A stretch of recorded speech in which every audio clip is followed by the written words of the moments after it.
Hi everyone, it's attorney Bianca Jordan from brazenlegal.com. Today's video is about what will happen if TPS and DACA come to an end. As a recap, DACA stands for Deferred Action for Childhood Arrivals, and it's an immigration benefit that President Obama put into place in 2012 because the DREAM Act was unable to get passed.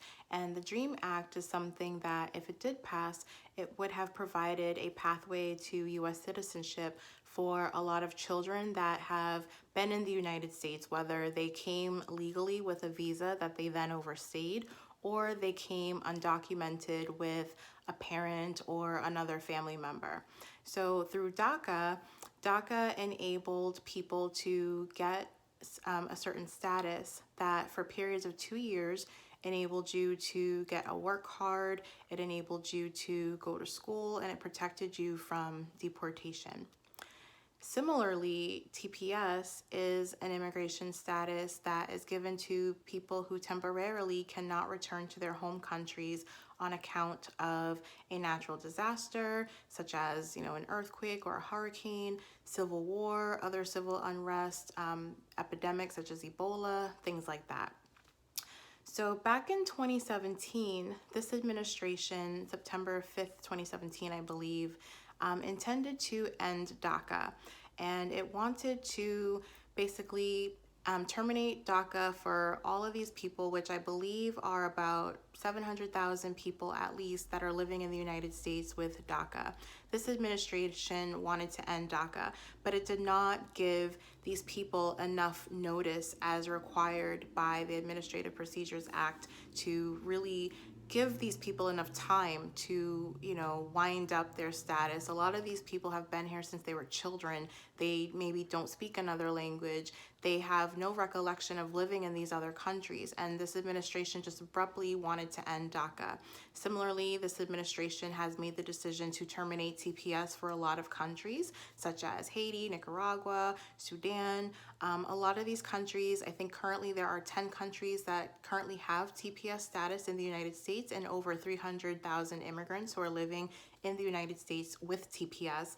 And this administration also wants to just terminate the status and force these people to go back to their home countries, many of which haven't been to those home countries in decades. If you think about people that have TPS for El Salvador, El Salvador has had TPS since I believe the 90s. So these are people that have been in the United States for decades, who have been working legally, paying their taxes, creating a life for themselves, and now they're being faced with the prospect that their TPS will be terminated next year and they will be forced to return to these home countries.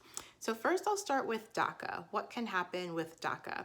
Because of everything that's happened, because the administration tried to abruptly end DACA, eventually it ended up at the Supreme Court. And the Supreme Court is scheduled to make a decision as to whether this administration can terminate DACA. They're analyzing other issues, but more or less, the Supreme Court needs to decide whether the current administration has the authority to terminate DACA. And so that decision is expected to come out by the end of June, before the Supreme Court goes on vacation. And the three possible outcomes with this DACA case are that the Supreme Court can say that they don't have jurisdiction to make a decision and they can send it back to the lower court. They can say that they have jurisdiction and they agree that the administration has the authority to end DACA. Or they can say that they have jurisdiction and that they disagree that the administration does not have the authority to end DACA. But let's just say the worst happens and the Supreme Court agrees that this administration has the right to terminate DACA. What can happen? It's not going to be something that is going to happen overnight. Let's say the Supreme Court decides on June 10th that this administration can end DACA. It's not as if DACA is going to end on June 11th. At least that's not how it should be. There should be a winding down period whereby people that have DACA would be given enough time to figure out next steps. Do they have another immigration benefit that they can apply to or apply for? Maybe they're married to a U.S. citizen and now they qualify for a green card. or maybe they have an employer who is willing to sponsor them for, an H-1B visa or even a green card. They're going to need time to figure out what their options are. They're not just going to leave the United States the day that the Supreme Court renders its decision to end DACA, if that's what ends up happening. So when DACA ends, if DACA ends, then these people will go back to whatever status they had prior to getting DACA. So if this person entered the United States with no papers when they were a child, then they go back to being an undocumented person in the United States. If they entered the United States with a visitor's visa with a parent when they were a child, then they go back to having, they go back to being a visa overstay. So that's what will end up happening with people that have DACA. Similarly with TPS, same thing. TPS right now for a lot of countries is scheduled to end in 2021. A lot of countries, TPS status is scheduled to end on January 4th, 2021. So similarly, when TPS ends, these people will go back to whatever status they had prior to getting TPS. So if they entered the country legally with a visa, then they go back to being in that status, which by now is probably expired. So they would then become visa overstays. Or if they entered the United States with no status when TPS ends, they go back to having no status. If these people, whether they had DACA or TPS, if any of these people were in deportation proceedings prior to getting TPS or DACA, the government can, if they want to, reopen those cases to bring those people back to deportation to try to deport them again.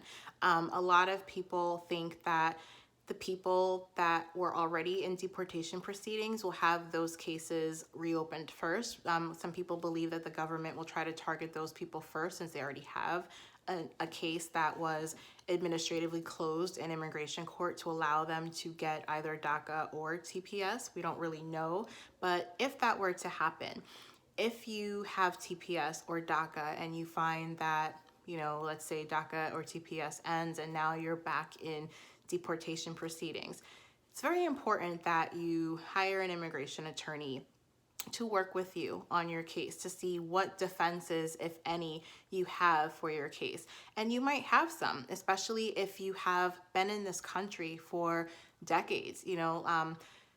TPS, there are some people that have had TPS for decades. People who have TPS for Haiti, they have been in this country since at least January 2010.